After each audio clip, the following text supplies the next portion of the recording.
Hello, j'espère que vous allez bien. Aujourd'hui, nouvelle vidéo, nous allons partir à Keddie en Californie et je vais vous parler de l'affaire criminelle de la cabine 28. Ça sera pas une longue vidéo, mais je voulais quand même vous la partager. Alors installez-vous bien et c'est parti!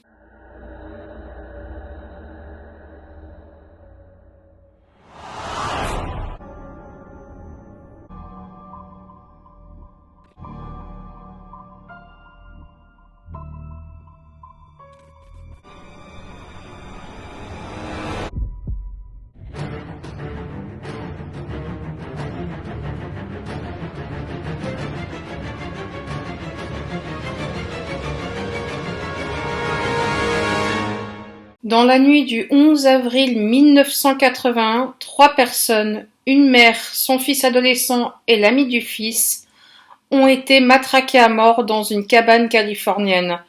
Tandis que des enfants dormaient profondément dans une pièce adjacente, une quatrième victime, une fille de 12 ans, a disparu dans la nuit. Ses restes ont été retrouvés des années plus tard et à des kilomètres de là. Les meurtres, qui deviendront bientôt connus sous le nom de Keddie Cabin Murder, étaient assez effrayants.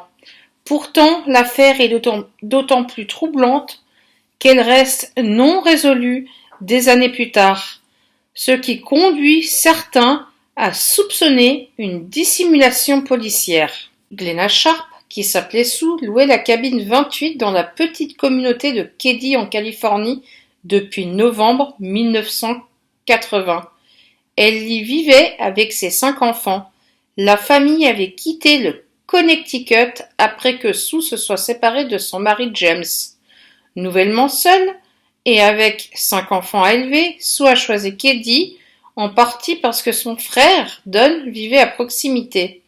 Trouver un nouveau système de soutien était important alors qu'elle redémarrait sa vie, même si cela signifiait de louer une cabane dans une station balnéaire délabrée dans une zone rurale. 5 mois plus tard, les Sharp avaient trouvé un semblant de communauté dans leur nouvelle maison, les enfants s'étant liés d'amitié avec les autres résidents des cabanes de Keddie. Le soir des meurtres, Sue était à la maison, tandis que ses 2 plus jeunes fils, Rick et Greg, et leur ami Justin Smart jouaient dans une pièce adjacente. Tina, la plus jeune fille de Sue, est rentrée chez elle vers 22h après une soirée à regarder la télévision avec les voisins de la cabine 27.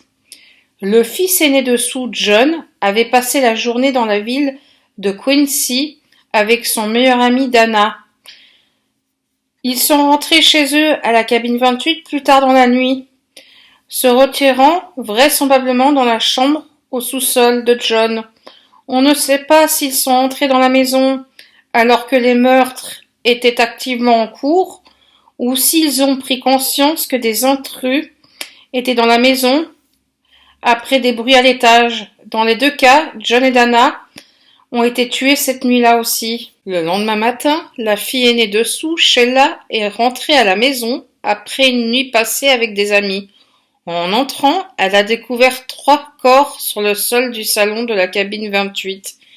Les corps de Sue, John et Dana avaient été abandonnés, étendus sur le sol. Justin, Greg et Rick étaient toujours, eux, en vie dans leur chambre. Avec l'aide des voisins, Sheila les a fait sortir. Le dernier membre de la famille Sharp, la fille de 12 ans, Tina, elle était introuvable. Les 3 victimes retrouvées dans la cabane ont connu une fin violente. Leurs corps ont été ligotés avec du ruban adhésif médical et du fil d'appareillage. Ils avaient été poignardés, matraqués et étranglés à mort. Les examens ont révélé que les victimes avaient subi des coups d'au moins 2 marteaux différents et de tailles différentes. Sue et John avaient été poignardés à plusieurs reprises. Sue avait également été matraquée avec un fusil Daisy Powerline 880, tandis que Dana a été étranglée à la main. Sue a été découverte allongée sur le côté près du canapé du salon et était nue de la taille aux pieds. Elle avait également été bâillonnée avec un bandana bleu et sa propre culotte. Elles avaient été fixées sur son visage avec du ruban adhésif médical. Ses poignets et ses chevilles étaient également liés avec du ruban adhésif médical et 2 tours de fil électrique. Il y avait aussi du fil qui liait ses chevilles ensemble. Ses chevilles et ses poignets étaient si serrés que ses jambes et ses genoux étaient tirés l'un vers l'autre. Elle avait été recouverte d'une couverture et d'un drap ayant appartenu à Tina. Les mains de John ont été placées sur son abdomen et étroitement collées aux poignets avec du ruban adhésif médical. Ses chevilles ont été enroulées 2 fois et étroitement nouées avec une rallonge. Dana avait également été liée avec du ruban adhésif médical. Bien que la cabine d'écharpe n'ait montré aucune indication d'entrée par effraction, les détectives ont pu récupérer une empreinte digitale non identifiée d'une main sur une porte arrière de la cabine. Les détectives ont également découvert que le téléphone avait été décroché et que les lumières avaient été éteintes et tous les rideaux complètement fermés.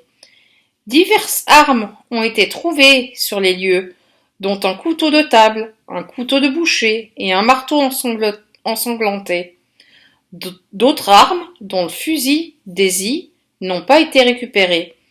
Certaines preuves, comme un 2e couteau ensanglanté, ont été trouvées dans une poubelle derrière le magasin général de Keddie. Lors d'un interrogatoire, Justin Smart a déclaré aux détectives qu'il avait rêvé des détails du meurtre pour confirmer plus tard qu'il en avait réellement été témoin. Sous hypnose, Justin a affirmé avoir vu Sue avec 2 hommes, un avec une moustache et des cheveux longs, et un rasé de près avec des cheveux courts. John et Dana sont alors rentrés dans la maison et ont commencé à se disputer avec les hommes. La dispute est devenue violente. Les 3 étaient encore en vie lorsque Tina est entrée dans la pièce. L'un des hommes l'a emmenée par la porte arrière avant de revenir pour tuer Sue, John et Dana. Des croquis ont été réalisés sur la base des descriptions de Justin, mais n'ont jamais conduit à une identification. En avril 1984, 3 ans après les meurtres, une partie d'un crâne a été retrouvée dans le comté de Butte, à plusieurs kilomètres de Keddie. La découverte a incité un examen approfondi de la zone, révélant une mâchoire et plusieurs autres os. Les fragments ont finalement été déterminés comme appartenant à la jeune Tina. La découverte des restes de Tina a aggravé une affaire déjà imprégnée de mystère. Pourquoi le corps de Tina Sharp a-t-il été retrouvé si loin de la cabine 28 ? Comment un meurtre avec autant de preuves matérielles pouvait-il rester non résolu ? Tout ça a incité certains à soupçonner une dissimulation policière. En 2004, la cabine 28 a été démolie avec plusieurs autres bâtiments condamnés sur le terrain. Certains théoriciens pensent que la foule, les gangs ou les relations avec la police étaient responsables du gâchis de l'affaire et de la destruction de la propriété. Mais sans les faits complets, il est difficile de savoir si l'incompétence, le complot ou la simple malchance ont laissé les meurtres de Keddie non résolus. En 2008, Marilyn Smart, la mère de Justin, a affirmé dans un documentaire sur les meurtres qu'elle soupçonnait son mari Martin et son ami Beau d'être responsables des meurtres de Sue, John, Dana et Tina. Dans le même documentaire, le shérif Doug Thomas a déclaré que Martin avait réussi l'examen polygraphe. Bien sûr, l'utilisation polygraphe dans les affaires pénales est devenue de plus en plus ignorée ces dernières années. Il a été confirmé plus tard que Martin était proche du shérif du comté de Pluma, malgré le fait que Martin et Beau avaient un casier judiciaire. En novembre 2016, la véritable émission policière People Magazine Investigate a publié un épisode consacré au réexamen des meurtres de la cabine de Keddie. Plusieurs nouvelles preuves et informations ont été révélées, ce qui pourrait enfin aider à résoudre cette affaire. Premièrement, bien que les principaux suspects des meurtres, Martin et Beau, soient maintenant décédés, de nouveaux détails continuent d'émerger qui suggèrent leur culpabilité. Selon le magazine, la colère de Martin envers Sue pour ingérence dans son mariage était un motif viable pour les meurtres. Après les meurtres, il a écrit une lettre à sa femme Marilyn, qui n'a été découverte qu'après la réouverture de l'affaire en 2013. Il a écrit « J'ai payé le prix de ton amour, et maintenant que je l'ai acheté avec la vie de 4 personnes, tu me dis que nous en avons fini, super. Que veux-tu de plus ?»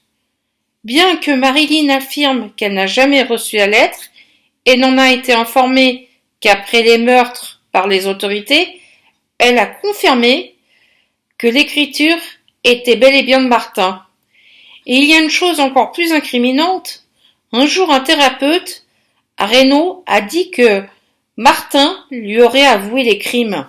Un autre élément de preuve important est un marteau découvert par un homme avec un détecteur de métaux dans un étang près des cabanes. Il correspond à la description d'un marteau que Martin Smart prétendait d'avoir égaré. La dernière pièce bizarre du puzzle est une copie d'un enregistrement du 911 trouvé au fond d'une boîte de dossiers de meurtre de Keddy. L'appel remonte à 1984, dans les semaines qui ont suivi la découverte des fragments de crâne qui seraient plus tard confirmés comme appartenant à Tina Sharp dans le comté de Butte. L'appelant anonyme a identifié les restes comme étant ceux de Tina, puis a raccroché.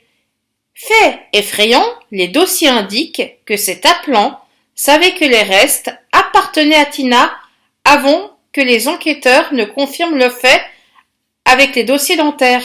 En avril 2018, l'enquêteur spécial du comté de Pluma, Mike Gamberg, a déclaré que les preuves ADN récupérées sur un morceau de bande sur les lieux du crime correspondaient à celles d'un suspect vivant connu.